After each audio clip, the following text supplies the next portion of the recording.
ఇక పాకిస్తాన్ పై భారత ప్రతిదాడుల్ని ప్రధాని నరేంద్ర మోదీ నిశితంగా పరిశీలిస్తున్నారు. మరింత సమాచారాన్ని మా ప్రతినిధి అరుణ్ అడిగి తెలుసుకుందాం. అరుణ్, పాకిస్తాన్ దాడులకు సంబంధించి ప్రస్తుతం భారత్ వ్యూహాలు ఎలా ఉన్నాయి?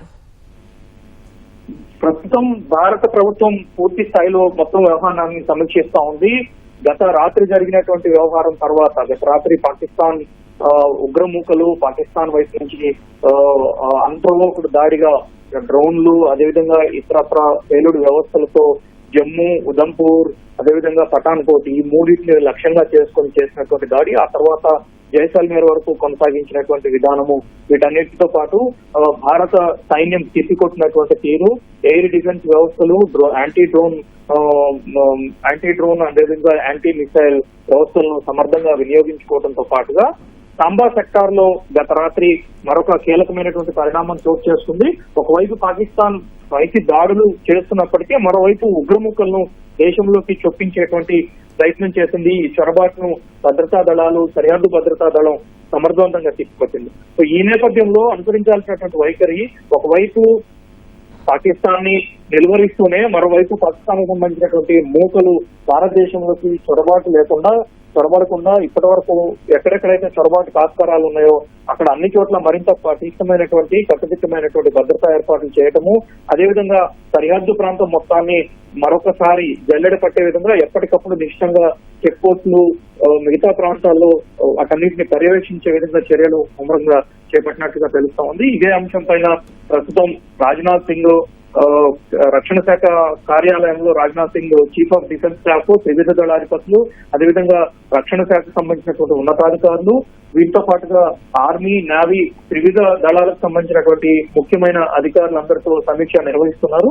రాత్రి జరిగినటువంటి దాడి, తదనంతర పరిణామాలు, దాంతో పాటుగా ప్రస్తుతం అనుసరించాల్సినటువంటి విధానము, సరిహద్దుల్లో ప్రస్తుతం ఉన్నటువంటి పరిస్థితి, ఇప్పటికీ కూడా ఇంకా సరిహద్దుల్లో క్రాస్ ఫైరింగ్ జరుగుతున్నటువంటి పరిస్థితి ఉంది.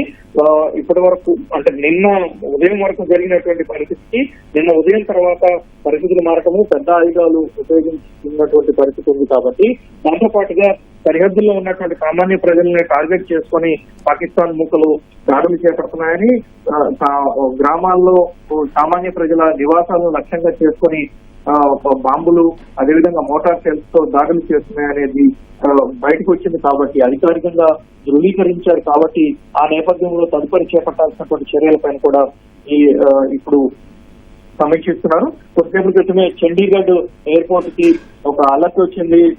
ఎయిర్ డిఫెన్స్ సిస్టమ్ నుంచి అలర్ట్ గా ఉండాలని, అప్రమత్తంగా ఉండాలని, ఎక్కడ ఎలాంటి ఆస్కారం లేకుండా ఉండాలి అని చెప్పడంతో సైరన్లు మోగించే ప్రస్తుతం అప్రమత్తం చేశారు. సో ఏ నిమిషంలో ఏం జరుగుతుందో తెలియని పరిస్థితి లాగా కనిపిస్తా ఉంది.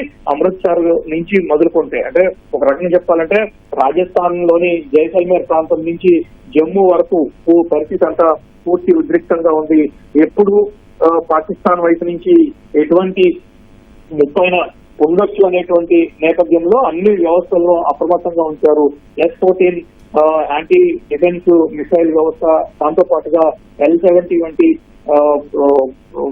మిసైల్ ని వెంటనే కొట్టేటువంటి గాలిలోనే దాన్ని పేల్చి, అదేవిధంగా డ్రోన్స్ గుర్తించినప్పటికీ ఒకవేళ డ్రోన్స్ వచ్చినట్లయితే ఆ డ్రోన్స్ ని కూడా గాల్లోనే పేల్చివేయగలిగే సత్తా ఉన్న L-70 గన్స్, వీటితో పాటు మిగిలినటువంటి ఆర్టిలరీ వ్యవస్థలు, యాంటీ డ్రోన్ వ్యవస్థలు, వీటన్నిటిని కూడా పూర్తి స్థాయిలో సన్నద్ధం చేసి ఉంచారు. వీటితో పాటు బలగాల మొహరింపును కూడా ఇంకా పెంచుతున్నారు.